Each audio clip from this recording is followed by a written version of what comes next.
expedite with the second one, it's dragging. Either way, How do you do what, I'm sorry? to get the approval under some kind of a timeline instead of just dragging and not even responding. Well, I would say that there isn't. There's no like quick and fast answer to that. I think that some seconds will play ball, some just won't. And if the second's not going to play ball, I mean, your duty is to tell the first, hey, I've tried negotiating with them, and they just won't do it. What do you want to do? Really isn't much. That's the one where she had the letter from the bank, and the client didn't see it, so they didn't sign it, they didn't return it, saying that they had the right to go after them for the deficiency judgment. What's going to happen in the future? What could happen in the future? Well, I would say that most of the time I would think that the bank will not let it go through unless it's signed, right? I mean, that's what I'm thinking. Okay. But if the bank doesn't make it go through without a signature, then I would say that's good. And I would say that the bank can't produce that if there's no other emails going back and forth saying, oh yeah, we agree to it. The bank can't produce that as evidence that they agreed to it. So if the seller, the borrower, doesn't agree to it, is it still up for negotiation with the bank to try and get it to close? Is it still for negotiation? I mean, they've approved everything else except for this right to. Right. I think the bank just won't let it go through unless you sign. But I mean, maybe I'm wrong on that. Okay. Will it definitely go after them if they sign it? Not definitely. 100%? No, it doesn't. If the client is insolvent for the next 6 years, I can't see any bank going after them. If the client wins the lottery tomorrow, I can see them going after them. Maybe not. If a listing agent accepts an offer from an agent that sort of has a straw man to get an offer in quick, and then they want to do a substitution, is that okay under HAFA, or is that? Well, you just said the magic word straw man. Yeah. That like rings a big bell and a red flag in my head. Does he bring the tinman with him? I think that would be an issue. So the listing agent needs to be very careful about the offer they decide to submit. Well, your client is approving the offer, not you, right? Your client's saying, okay, I like this offer, I don't like this offer. If the offer is from like their second cousin and you don't even know, the last name is not the same, you have no clue that they're related. An employer. Whatever. And your client has never told you anything about that, okay? Your client says, here's the, you get an offer in your office and you say, oh, this offer looks good. You take it to your client and your client says, yeah, submit that one.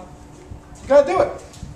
If your client tells you, oh, it's my second cousin, we're gonna do it. Stay away from it. Forget it. You don't want to know. On the deficiency judgment, actually go to the foreclosure. Can they attach to a wage? Okay. Only after a judgment. Deficiency judgment. Only after a judgment. So here's how it works. It depends what type of foreclosure they do. Okay. There's two types of foreclosures in California. The first is judicial foreclosure, which is almost not used at all in residential. Used a lot in commercial. And the second is what's called a trustee sale, which is what you guys know as foreclosure. Right? They sell it to the courthouse steps after 120 days after the notice of default. If they go through a trustee sale foreclosure, and there's a second out there, first of all, whoever does the foreclosure through a trustee sale cannot come after the person. It doesn't matter what type of loan it is. Okay? If the first or whatever does the foreclosure through a trustee sale, they have given up their right to come after the person, period. Doesn't matter what type of loan, doesn't matter if it's purchase money, whatever. They give up the right. The second, if it's out there and they haven't gotten paid any money, it's a recourse second, meaning not a purchase money. It's not owner occupied. It is owner occupied. Okay, so the second out there is going to have to take it to court to get a judgment to attach the wages. It can't just attach the wages without going through the court process. If you go through the process, absolutely, absolutely. Garnishment of wages is one way they can recover. Yeah. There was a short sale from a client, and the short sale was denied. There was a first and a second, and then they started foreclosure proceedings. And the second actually put into the borrower's credit report charged off, but never notified the borrower that was charged off. And the reason the first started going through the foreclosure process is because the second wouldn't sign off, so they couldn't get the deed in lieu. So my question is, if the second puts in charged off on the credit report, is that liens, and it's original purchase money, by the way, too. Okay. Does the second still have the opportunity to go after the borrower? No. Well, if it's purchase money, Purchase money. owner occupied, less than 4 unit property, no. So if it was a 4-unit property, One to 4 is considered residential. Anything above that is considered commercial.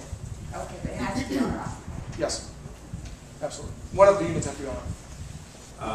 The statute of limitations on that recourse is 6 years, you said. I can see a lot of us doing a lot of short sales over the next 4 or 5 years. Do you think the ERE forms that we have our clients sign release us from liability for advising them on their options and what can happen? The CAR forms? Yes, yeah. Especially with that subject, the 6-year statute, I can see them coming back. I've even heard of companies buying these seconds with the idea that in 4 or 5 years they're going to start coming back. Absolutely.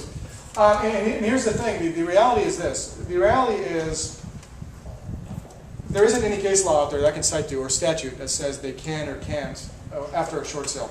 I can cite you all kinds of case law on foreclosure situations, but what we're trying to do is we're trying to fit a round peg into a square hole. I think a round peg does fit in a square hole. A square peg into a round hole.